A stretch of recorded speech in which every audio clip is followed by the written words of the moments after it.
अस्सलाम वालेकुम। जिगर की चर्बी कम करने वाली ग़िज़ाएँ, प्लीज़ फ़ी सबिलिल्लाह इस वीडियो को ज़्यादा से ज़्यादा शेयर कीजिएगा।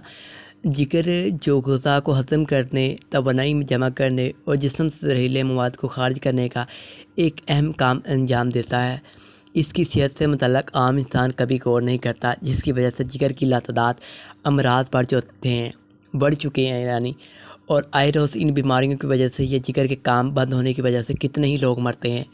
जिगर की बीमारियों में एक फैटी लीवर या जिगर में अज़ाफ़ी चर्बी का जमा होना भी है, जो कि पेट की चर्बी से ज़्यादा ज़िद्दी होती है और यूँ आपके लिए बेशुमार मसाइल पैदा करने का बास बनती है। जिन लोगों को फैटी लीवर जैसे ख़तरनाक मसाइल का सामना है, इनके लिए कुदरती तौर पर ऐसी ग़िज़ाएँ भी मौजूद हैं जिनको खाने से जिगर की सेहत बेहतर होती है। आज हम आपको बताते हैं 5 अहम और घर में आम इस्तेमाल होने वाली ऐसी ग़िज़ाएँ जो फैटी लीवर को कम कर सकती हैं।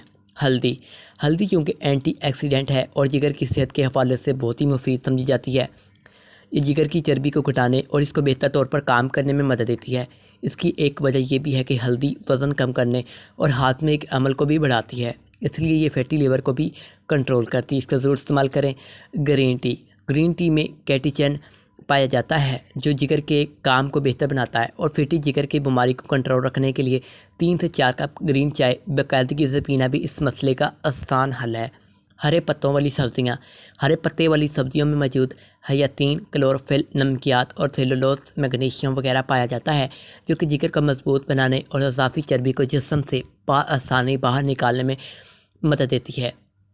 इसलिए जितना हो सके पालक, मेथी, साग जैसी सब्जियों को इस्तेमाल करें। लीमू में विटामिन सी और ग्लूटाथियोन पाया जाता है, जो कि फैटी लीवर को कंट्रोल करने में, ज़ाबियत को कम करने में मुफीद है, इसलिए लीमू को आप हर खाने के साथ इस्तेमाल करें। सेब का सिरका भी एंटीऑक्सीडेंट है और जिस्म को जरासीमों के हमले से बचाता है, इसलिए ये जिगर को वार्म और चर्बी को कमी घटाने में मदद देता है। लिहाजा सेब का सिरका रोज़ाना आधा गिलास पानी के साथ 1 चम्मच शमल करके पी लेना सेहत के कई मसाइल जिगर को ताकत देने में भी मुफीद होता है। तो लाइक कर दीजिए।